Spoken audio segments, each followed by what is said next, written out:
success as an entrepreneur comes from the fact that you focus on helping people more than focus on trying to make money. I was so silly to do this. I should have kept my job. All these things run through your head, and there was no job. The banks weren't hiring. So I couldn't go backwards, and I had to just go forward. So I had to figure out ways to go forward. One of the biggest mistakes someone can make when you're starting a business, I can't say most, but many people don't do enough background work. They don't take information. They don't request information. They don't surround themselves with other people who they could trust. Welcome everyone, here Giuseppe Quarata, and today we are with another guest, and I'm going to present you guest is Jason Kohl, owner of Kohl Capital Associate and commercial financial advisor firm. Jason has been helping entrepreneur and family-owned business for over 34 years. That's amazing. He works with businesses and any stage to put the right financing in place as a key element of long-range planning. I don't want to keep going, but actually I want to give the word direct to the person here and asking him to present himself and to actually had also how he got in this type of like how everything started, and also 34 years of experience. That's amazing. I want really to know more in these 34 years what exactly how it changed you, how it made the person you are now. Very good. Thank you for having me, Giuseppe. Appreciate it. So it's been a long time. And I have the honor of saying today I've helped so many business owners over the years, large and small, different phases of business life, different needs, and my beginnings came, like many things, almost by accident, out of college, looking for a job, and I became a banker. So I got credit trained, which now I know is a big deal. At the time, may not have appreciated as much, but getting credit trained gave me the foundation of some real important information about how to help a business review their financials, really understand it, how to help them in the long run. So that's my banking career. Started in Brooklyn and on Long Island, and just helping business owners. Oh. And after my banking career, I ventured out into my own practice. With a few twists and turns in the economy, I worked for a couple of other banks along the way, and I worked for the government after Hurricane Sandy. I worked for the Small Business Development Center, where I had a real great opportunity to truly help clients, especially after the storm damage. I got the opportunity to help folks in my own neighborhood, and right on the beach, and we helped business owners and basically their families to get them back up and running and stay resilient after the devastating storm. So all these things went on. It's with the key being, helping a client succeed and grow and survive. Awesome. And over the years, just drilling down into a small business owner's needs, I became expert with the SBA programs, and I'm able to now provide the financing, navigate those programs, and help a client grow, whether it's through business acquisition, expansion, any business financing need. Buying their building, that's always a big opportunity. I show folks how to buy their building. They may think it's an unattainable situation, but if I could help have a business owner control their destiny, eliminate the rent, and control their wealth, and ultimately everything we do is improve the business function and create wealth in their business, which is really what's their legacy, what's the generational wealth building process, and that's the real prize we focus on and help clients strategize and succeed with put the right financing in place, and help advise on any commercial real estate opportunities and needs they have, and that whole package is really helping a client grow, increase their enterprise value over time, and just build good relationships and be of service. Awesome. That's amazing. Actually, now there's a few questions that in your story things like, and we're gonna go through all of them, obviously.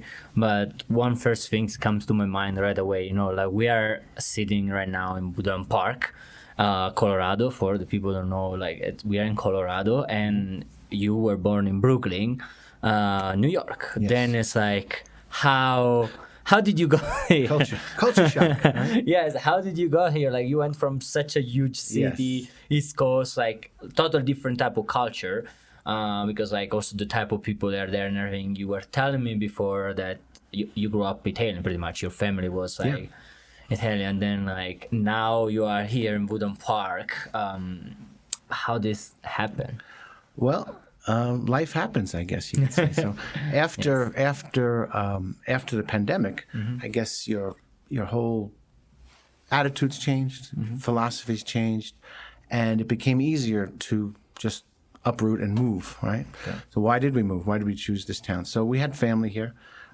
We have two beautiful grandsons here now that are 4 and 2. So all that attracted us to the area, and we're here living a wonderful life. I'm able to, as we're doing right here, we're broadcasting to the world from Woodland Park. I could broadcast my services and provide my services anywhere, and that's the beautiful thing of it all. And with technology and everything else, and so that's what really brought us here. We love it. We love to hike, and my wife and I, we just love the outdoors and the peaceful environment. Safe environment, and it's a blessing. Awesome. Yeah, and then I mean, like, the question comes to directly, it's like, how do you feel the difference? Because you were saying also safety, and it's funny because I was in San Francisco just last week, and one of the things I noticed is like safety. Like it's amazing how Colorado Springs or Woodland Park, probably not Denver, but like this area specific is so safe. Like it happens, so many people leave just the car with door open and everything, where like just my uncle, by the time in that week I was in San Francisco, they stole the catalytic from his car. And I was like, whoa. It's like, and I totally forgot about that because I grew up close to Naples. Like that's pretty much normal, but it's true when I travel in other countries like Switzerland or Germany, and then here in Colorado, and I totally forgot about like how much in this big city there is crime, because there is some crime here, but like compared to the big city, it's pretty much nothing. Yes, it's true. So all I'm going to say is my adult life in New York City and the New York area was I never felt danger in New York, in Manhattan or anywhere surrounding New York. It was a thriving place. It is a thriving place. Some things have happened since on or before the pandemic that make me wonder about that. But it'll come back, just like any place. It comes in cycles.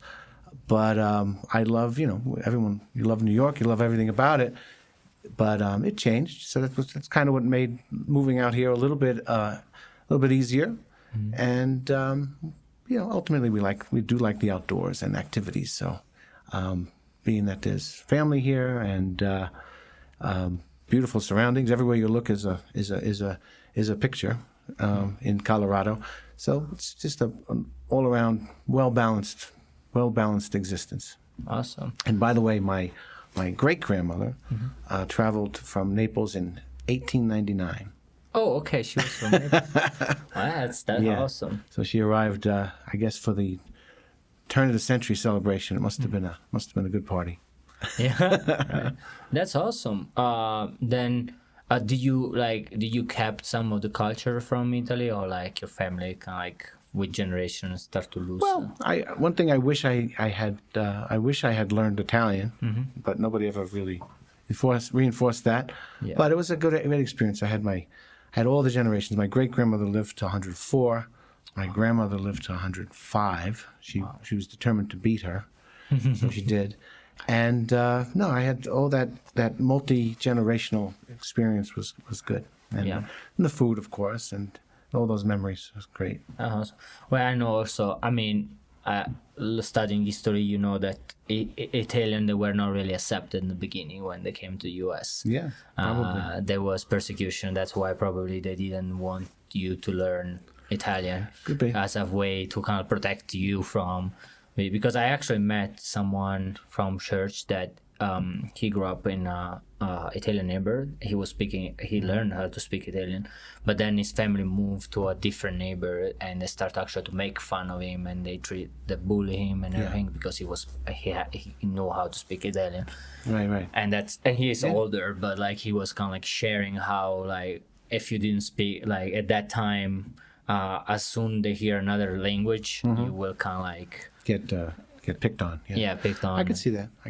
Yeah. I think that's maybe was hard. I mean, a lot of people don't know, but that's how mafia started actually. Like it started in the U.S. As a protection. We created the gang to protect us from the Americans. Okay. Because they were treating us when not really the best. Yeah. The best Well, way. everyone knew, and everything is it just feels like a threat, so people react Exactly. negatively. So And then now we have what do we have? Like one of the biggest organization in the world. yeah. But that's awesome. Then kind of going back on your experience, your jobs and everything, I would say what is something that really has changed your mindset? Because you were working for a banker and you have shared something, but then like you say like I want to start my own business.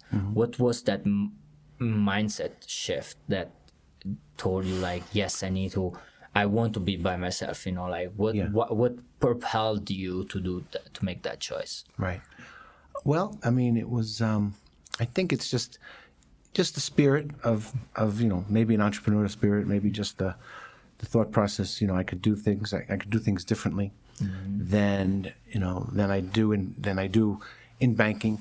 I wanted to say yes more, right? So meaning not decline a loan request or not help a client, because if you feel strongly and they'll succeed, you want to find a way to help. So being an independent consultant allows me to find a solution. Now I could be many different levels of needs, many different levels of lenders and banks and investors that we tap into. So that gives me the latitude to find that solution. If it exists, I'll find it. That's my whole philosophy, and that's what drives me. That's the passion of doing what I do, finding a solution, being of service to a client, and helping them no matter what. Whether or not it's a formal engagement, I'm going to point the client in the right direction and show them the way. Whether it's referring them to something they need. Do they need a marketing person? I'm going to have that conversation. Do they need bookkeeping? Do they need legal help? I'm going to provide all those. I have all those contacts behind me. My network is standing behind me right now, and I'm ready to just draw down on their expertise. Once I identify what a client needs, I'm able to do that holistically with a client and work on their financing and help them in any way I can. Awesome. Then let's say that your drive was actually find solution, helping your client. That was also I would say is the line of your success. Because I think success as an entrepreneur comes from the fact that you focus on helping people more than focus on trying to make money. It's true. I mean, the more that's just that. And if you put out that energy of being of service and helping no matter what, good things come back to you. And sometimes you fully engage with a client and you get paid, of course, but sometimes not. But you've made a difference somehow to help guide them in the right direction, or lead them where they need to be, or introduce them to the right folks to get them moving forward. And then someday they'll come back and help you. Yep. Awesome. I like that. I think it's really important to be able to understand that there is more value in helping a person than just trying to make money from it. And even if we don't see the results right away, we know that there's a domino effect, that something's coming. And for example, for people like in my case, we are that we believe and we read the Bible and everything. That's like the principle of sowing seed. We call it, like every time you help a person, you're sowing a seed, and sooner or later that seed is gonna be growing, and then you will be able to harvest, and it might not be directly from the same person, but maybe some other person. Like there are other religions they call karma.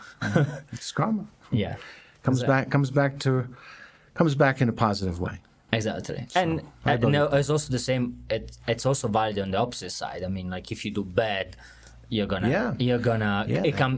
comes back to you. You do something that's not true or whatever. That black cloud starts building around you. Exactly. Yeah. So and that's the only thing sometimes people forget. It's like they always think that works only in one way. That if you do good, you receive good, but it's also true at the opposite. Like if you do things that are unethical, or you lie to people, or you like use people, manipulate people, like that, it's gonna come back to you somehow. Yeah. Like, and you're gonna receive. Yeah. You have to believe that. I mean, how else can it be? Yep. Awesome. And then I was reading also that you help company with SBA loan and everything. Can you share like? Sure. So over the years, helping business owners, specifically with SBA is the Small Business Administration, government guaranteed loans, basically, to keep it as simple as possible. The SBA is in place. It's a major support structure for business owners today. There's a company can borrow when they can't access, if somebody can't access capital under normal circumstances with traditional lending, right? Or going to their bank and their bank says, you have enough, or we can't lend to you right now. That's what the SBA is for. Kind of gives a lender a reason or a pathway to help a client who they normally couldn't help if they had to take the full risk. So government guarantees a loan for 75 cents on the dollar, 90 cents on the dollar, depending on the situation. And now they're able to help a client. So we're able to help our clients locate and not just locate the right lender, but put their story together, put the right packages together to do the proper analysis, so to give them a voice to tell their story to an SBA lender, and structure their financing to succeed in the long run, to again increase that enterprise value and fulfill their dreams and their ambitions. That's what the SBA does. So, we what else can I say? It's as simple as that. The SBA is in place now, and one of the important things is with the economy. Worries about the economy right now, liquidity issues with regional banks. Many banks are not lending the way they used to, so they're holding back. So which makes SBA backed products and solutions even more important today. Yeah, awesome. Because we have, the question came because I know we have people that are looking at us that maybe are thinking about starting their own business, and they're like, I don't know where to get my money.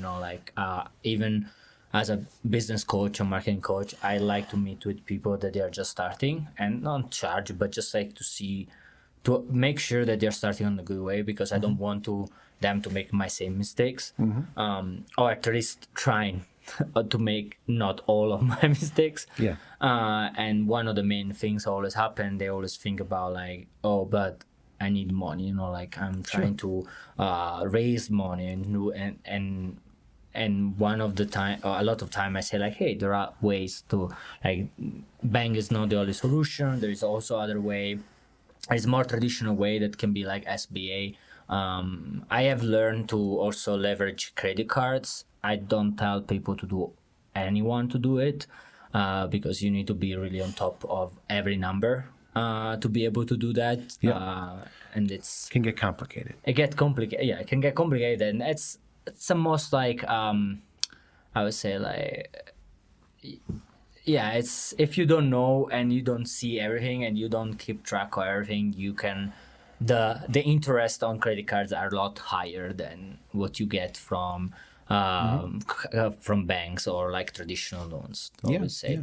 But SBA is a great opportunity. I got introduced from SBA during a networking down in Colorado Springs, and I'm happy to hear that you help people figure out how to get this loan or which loan would work better for their situation. Absolutely, absolutely. Because I think it's important. The rule book for the SBA is, for over 500 pages, let's say now. So you have to know the rules and help a client navigate those rules, right? So one of the beautiful things about helping startups is now defining a startup is somebody that just getting into business without producing any revenue, or a new business, less than 2 years, let's say, in business, all considered startup. Many banks, in a traditional way, just can't. They're not permitted to lend to a startup because there's no history, unless it's ultimately a private loan to that individual. There's really no startup financing in a traditional sense. So, but the beautiful thing about the SBA is that part of it is what it's there for: starting up a company. Continuing a new company. And one of the positive things that we do is we help a client create projections, cash flow projections with the proper assumptions. And the SBA rulebook says you can now base your approval in part or whole or in part on that projection. So you don't need historical figures. You just need reasonable story and projections. And again, a startup, you need a person with experience, you need some capital at risk. All these things come into play. It's not just the projection itself, but the SBA is the tool that allows us to help those borrowers. And it's also worth noting when we work with a client, it's not just it's really a consultative, needs-based situation. So many business owners don't have their team around them to say this is the type of loan you need, or this is what you have to do. So we do help. Help them form that board of advisors and take part as part of their board of advisors to conduct and go forward. Now, you can be a startup and have your own board of advisors. It's good to have people surrounding you who are helpful, and that could be a friend, it could be a fellow business owner, it could be your CPA, or it could be a consultant like myself, or anyone who you trust and rely upon with that experience that can help you. So that's what the SBA is really known for, whether it's a small business loan of say $50,000 or up to $5 million in one of the SBA programs. This is all part of what can be possible. Now, it's also worth noting that the SBA has their main program is called the 7A program, right? Now, small startups, loans of say 50 to 350,000. That's generally a category where normal banking channels are not paying attention to these business owners who are ambitious and starting up their company, and it's very, very difficult to find low cost financing. So there is a subsection of their special organization set up called a CDFI, Community Development Financial Institution. It's a specialized lender that conducts business by lending under the 7A program, but it's a specialized program for that category up to 350, and it's called Community Advantage. So anybody watching who can access Community Advantage 7A financing for a startup or existing business under 350 right now is it's to your advantage, because there's very specialized community programs, and there are CDFIs located throughout the United States. Wow. You just have to kind of search. Right. And they're there to help. Awesome. And then can get in touch with you in case they need to know how to do it, right? Of course. Anybody can reach out to get guidance and figure out what direction to head into. Yeah. And then you were saying that you also work as an advisor sometimes in the board advisor or consult with company, help them like guide them where to start, how to start, where to go, what are the next steps. Is there like a specific company or type of like company you like to work with? For example, like product company or service company, Right. like I've worked with really across the board. I worked with a lot of manufacturers. I've worked with distributors, all types of things from retail to professionals, attorney offices, doctors' offices.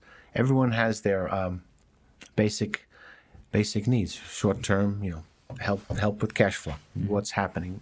Get the right financing in place to ease your pain. That's what we really do. We try to solve, make sure you don't have that daily stress of all these fragmented financing solutions that may be put in place. We get people well organized and moving forward, and do the best we can to help them manage their business and not focus entirely on juggling debt and worrying about cash flow and payroll, and help them improve their business in any way we can. Awesome.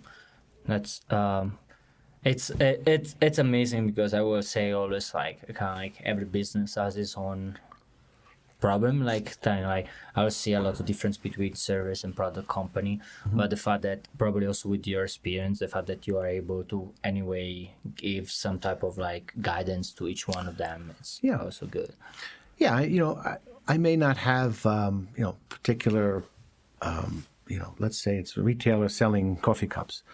I don't have to know what they know about selling coffee cups, but the general finance and specific about cash flow and managing things and different elements of their business. That's all the conversations we can have to help be that sounding board to, drill down and provide the assistance or the resources outside of me who can be helpful to any particular situation. Awesome. And ultimately, financing is putting the right financing in place is important and a key element to everything. So that's a cornerstone of what we do. Okay, awesome. And now, like kind of like in your 34 years of experience, and I would like to kind of like look at that and see, is there a moment that you would say is the moment where it was harder? Like, did you had a hard time? No, because every time when we start business, there is the idea, let's go from 9 to 5 to like freedom.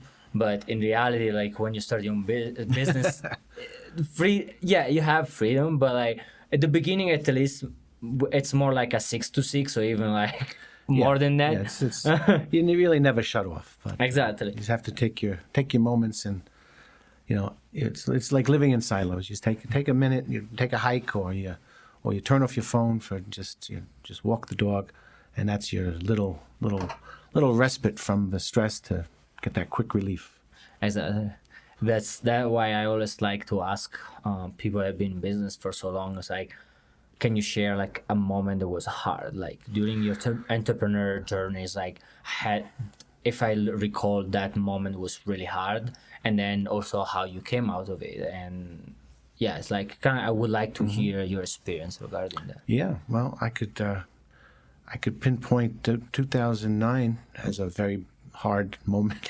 I had started my practice in 2005, and just kind of ramping up. First couple of years had some nice successes, and the issue was the whole debacle of 2008 to 2010 became very challenging, because you question yourself, why did I do this? There's nobody buying a building. There's nobody financing. Everything's drying up. I don't know what I'm doing.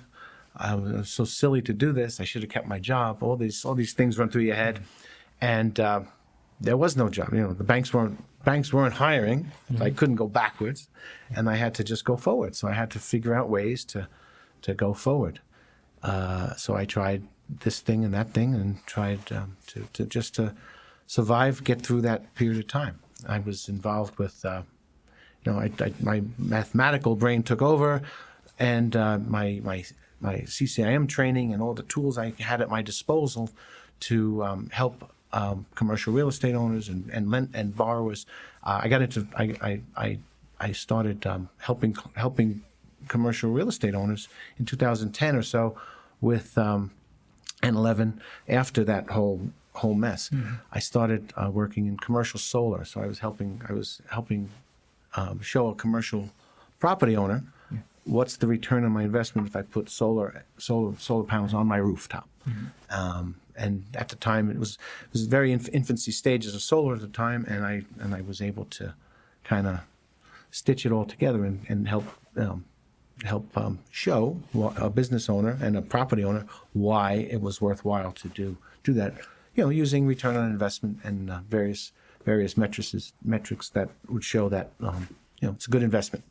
So then I kind of did that for a little while until commercial real estate and my financing practice could get some traction back and do that. So you pivot, you adjust. Same thing with the pandemic and everything else. And humans adapt. So we figure it out, and it may be painful a while, and you absorb some hits, but you got to go forward. There's no other choice. So you find a way, and ultimately we're here today and able to proudly help a lot of business owners. And it's important to help. You're not just helping the business owner.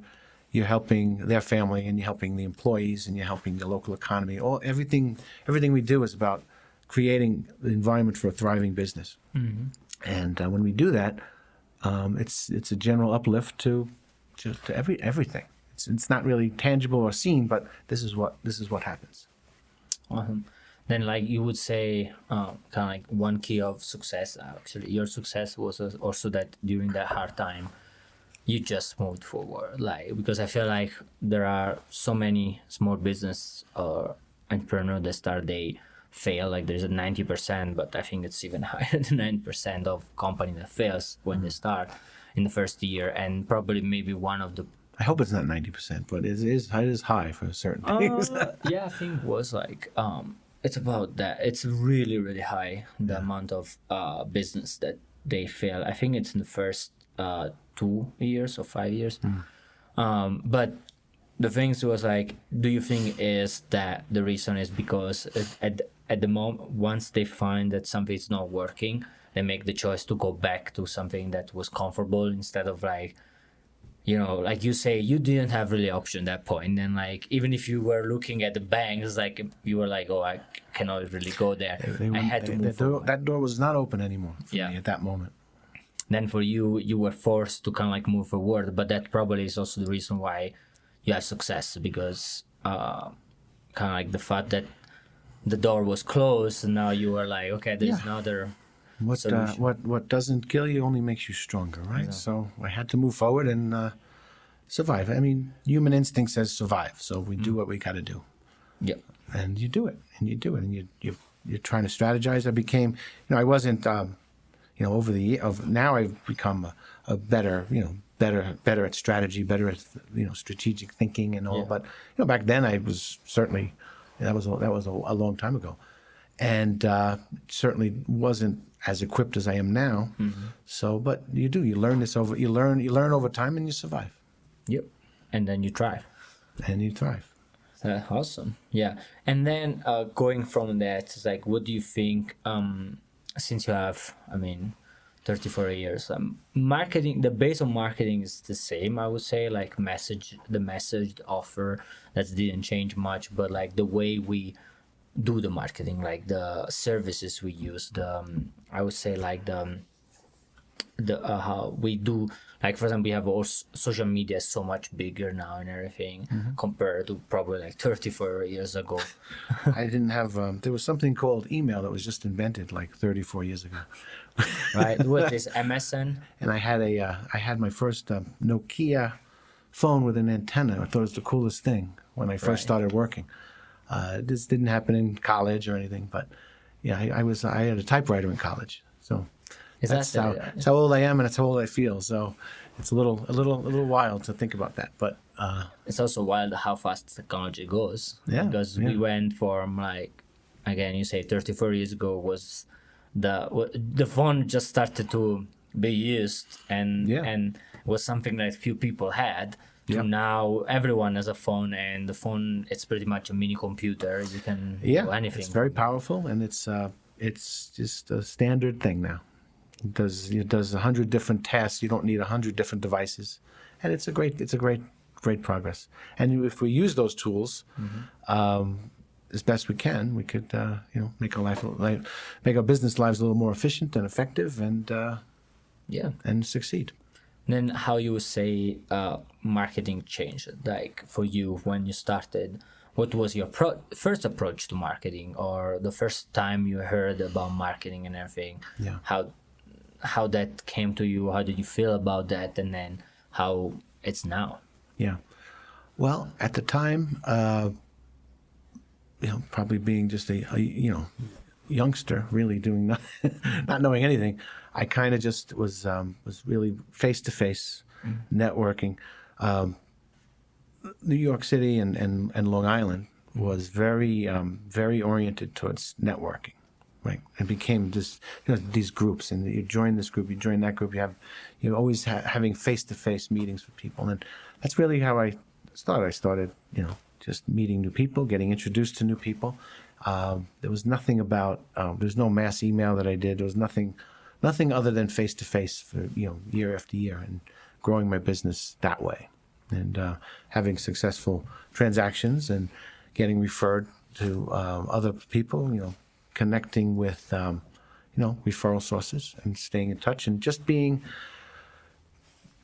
and keeping that reputation as a trusted service provider, as a trusted person who, Jason can help you. Mm-hmm. Jason may not need a loan today, but Jason will know who to introduce you to help them with step one, step two. Then maybe they'll get a loan later, but whatever that case may be, all these things started to happen, and your name is everything, your reputation is everything. So that's a very precious thing. So you can never jeopardize your reputation. So if I call somebody who I haven't talked to in 20 years, hopefully they'll remember me, of the great service they had and the great memory they had, and they'll take my call and they'll appreciate it. So know, like, and trust, right? So it's all about the trusting part of the equation. So at this point, I'm very fortunate to have many contacts, and I probably wasn't very good at early on maintaining a database that I should have, but that is what it is. But I'm able to now reach out to people that I've encountered, we've encountered each other before. I've helped before directly, all the referral sources I've known. So I try to maintain that level of contact, and hopefully, theoretically, that results in business and activity. Activity being, something. Hey, my client needs this. What do you think about this? Those conversations, whether or not it's actual business today, that's okay. It's just a matter of maintaining that trust with people that know you, and just staying in contact. Awesome. Yeah, I feel like that's for sure important part of marketing in general. Now you have social media, SEO, all these things that for sure helps to reach as many people as possible. Mm-hmm. But at the end of the day, even we saw with our previous things, be able to have direct contact with people, it make a big difference. And yes. And as you were saying, once you create trust with them, there is you just create a network around one person. One person trusts you, that person knows other people, and then anytime a person asks for something that maybe you can do it, that person will always refer it to you. Yeah, right away. Yeah, and it's very challenging to keep front of mind in people, and they say out of sight, out of mind, and it's you can't possibly constantly phone 1,000 people, but you can with marketing you could leverage email, and you could leverage different ways to keep in front of people, whether it's a newsletter or a podcast like you're doing, or all these things. So that's where marketing comes in, especially for folks in my position with that are very fortunate to have 34 years of people who know me or have heard of me or somehow remember me and trust me to do something. So it would be an ideal world. You can always offer them some content, some information on an ongoing basis. So that's where marketing is crucial. And you may not. And then ultimately you measure those results, and that's what marketing does too. Exactly. And even this platform, at the end of the day, has even more effect when you have people, for example, like you. Like for me, having you here with so many content and people knows you automatically. Whenever I put this on YouTube or like on the podcast, just your name might bring more people in. Like when I share, Other people are seeing this. What? right? Exactly. That's kind of like I always. And you have created a brand at the end of the day. Like that's what is the brand. Like people always trying to make a brand as something so big. Connect. I mean, there is that, and that's I would say that's more connected whenever we speak about product company. Manufacturer is more like a logo, and it's that. But whenever we speak about a person like you, the brand is you. Like, I believe that. I've been conscious of that in the last several years. As Jason Kohl is the brand. People know Jason. Whatever the name of a company is or my affiliations are, it's Jason. Over the years, names change, but still me.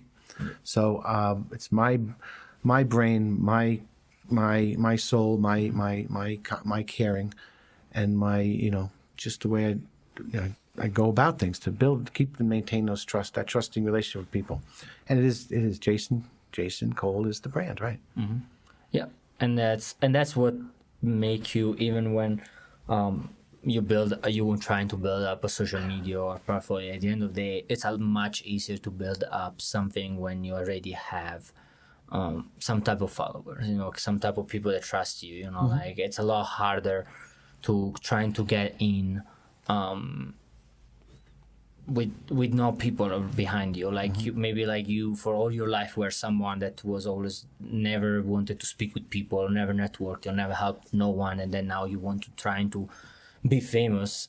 I think it's like it's not gonna work because like people, they have to trust you first before they can do something with you.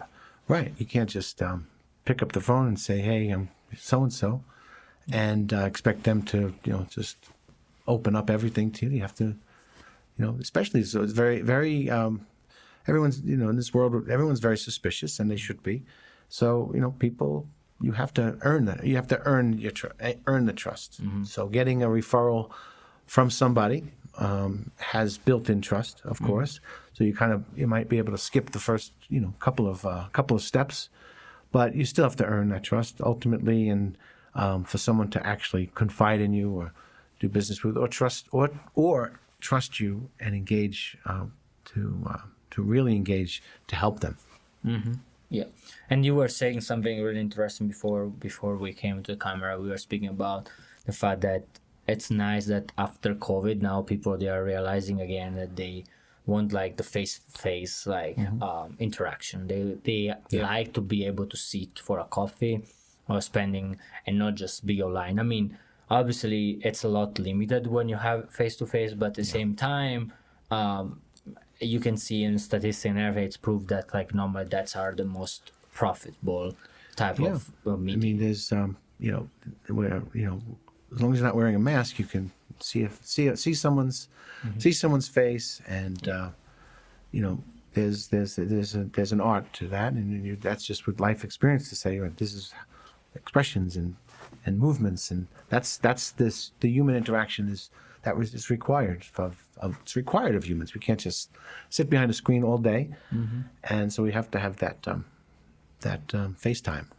Yeah, and that's also the reason why during actually COVID, I mean, even in all the world, like depression and things raised up, and was mostly because there was no connection between people. Like we are made to live in a community, to live together, not to just be each one for ourselves. I mean, even an introvert person that likes to be by himself, at one point has to go out. Like it cannot really stay there.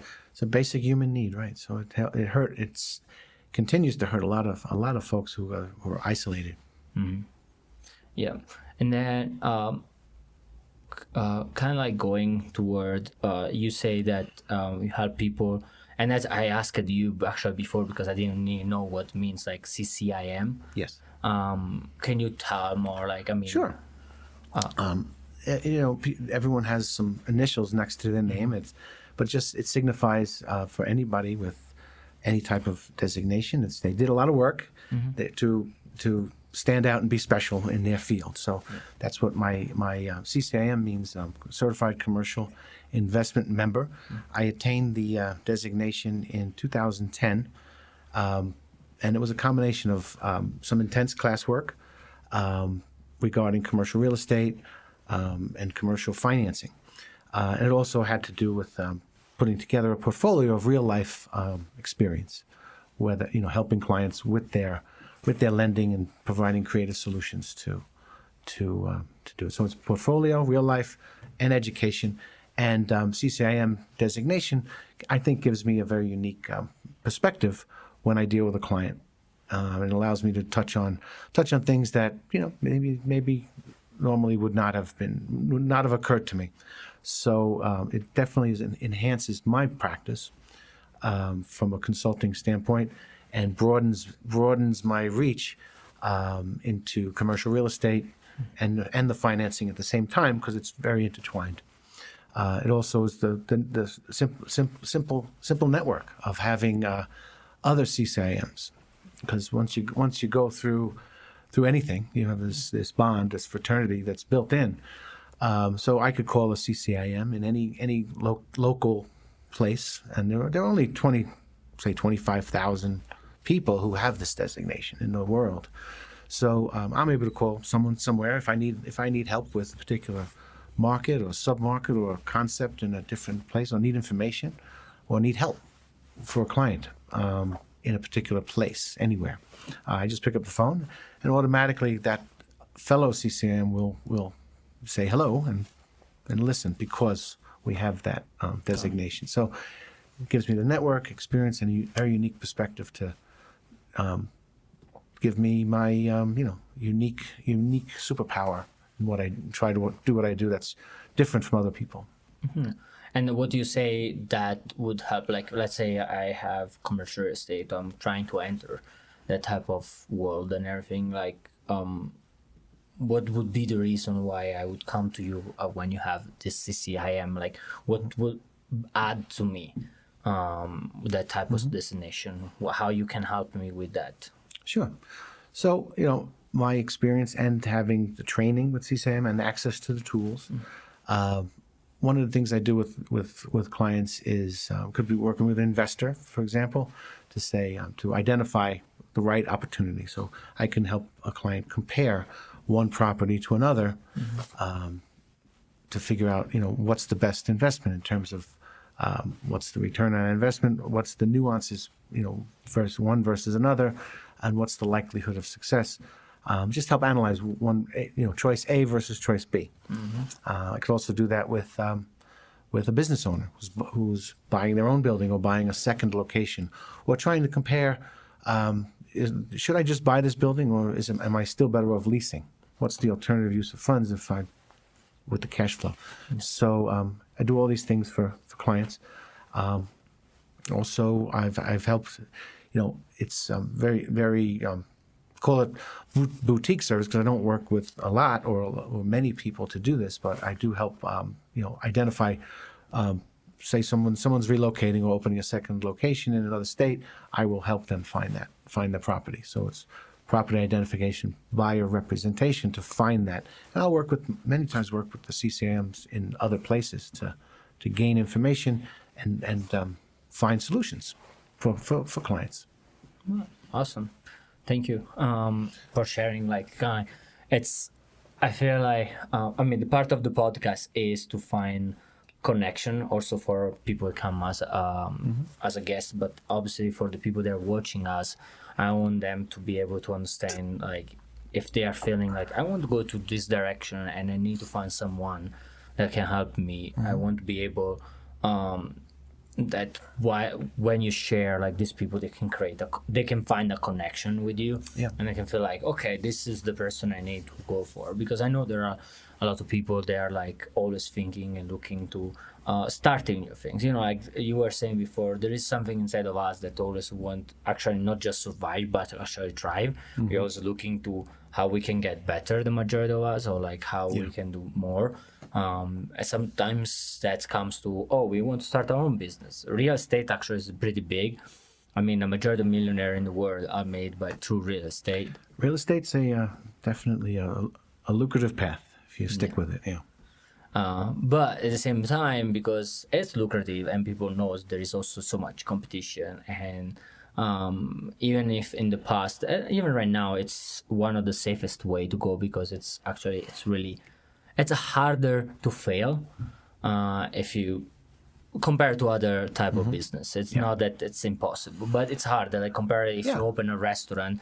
Very different risk factors. Sure. Yeah, but at the same time, also it's a lot better if you know that there's a person you can speak with that can help you navigate. Exactly right. So again, it comes back to trust. If someone calls me, I know the way I'm going to handle it, and they have to, eventually have faith that I am telling the truth, and they could trust me, because the information, people have been burned before, and they, again, suspicious of all information. So if I'm never going to give the wrong information, or mislead somebody, or misdirect somebody for my own financial benefit. I'm going to give people honesty and figure out how to somebody's going to always get my full brain and attention, because whether or not it results in business or not, just because that's just it's actually simpler to live life that way, because you're just telling one story, and you're just helping people along the way. And that's, again, it comes back to being of service and just being sincere. Awesome. Before we are kind of close to the end, and before we leave, I would like for you to give some type of like advice to anyone that's listening to us that either start just a business or is starting like real estate and everything. What would be something that during your life you learned and that's really a key factor of your success, and that they need to know? Right. Well, I believe that one of the biggest mistakes someone can make when you're starting a business of any sort, whether it's buying a property, or buying a franchise, or starting up, or leaving the corporate world and going to open up your own firm, doing whatever it is you do. Many people, can't say most, but many people don't do enough background work. They don't take information. They don't request information. They don't surround themselves with other people who they could trust. Their board of advisors. Again, the board of advisors comes back to that close circle of friends and advisors who will never steer you wrong. And gathering enough information and to help not make the mistakes that you're bound to make. It's better to avoid the mistakes. So doing all that up front and along the way is so important. And many people don't. They may just get excited and move forward and put the wrong, do the wrong thing, put the wrong loan in place, and not know how to manage the debt properly, and then they get overwhelmed. All these things could happen, especially in high-risk industries. Let's say it's a restaurant. A lot of restaurants don't make it. Yeah. So you have to have, why not rely on, put other restaurant owners on your board of advisors, and have the right pieces in place. Learn from other people's experience. That's really what it comes down to. That's the biggest thing I could say about starting up a business, or even maintaining a business. Mm-hmm. What if you're second generation or third generation, and you're taking on the business? You've been involved to this and that, but what if you suddenly don't listen to others? What if you change the model? You could change the model as long as it's a well thought out process. Yeah. Keep surrounding yourself with people who know, whether you start up or not. Awesome. And a question that maybe some people might ask, like, how let's say I'm starting and I want like to have a board advisor, how does it cost me something, or like how hard it is to me to do that? Like that's probably a question that everyone asks, because like, yeah, it sounds great, but is it expensive? Like, do I need to pay these people, or how it works? Well, that's an interesting question. If most people want to be helpful, right? So people that you already know, your accountant, your banker, your consultant like me, let's say, or anybody, or your marketing company, your marketing agency, all these to be on a board of advisors and take phone calls and just be involved in decision making. That's really what it comes down to. Is what it shouldn't cost money, and it's not like a formal board of directors and you're a Fortune 500 company. You're not paying people to show up, once a quarter.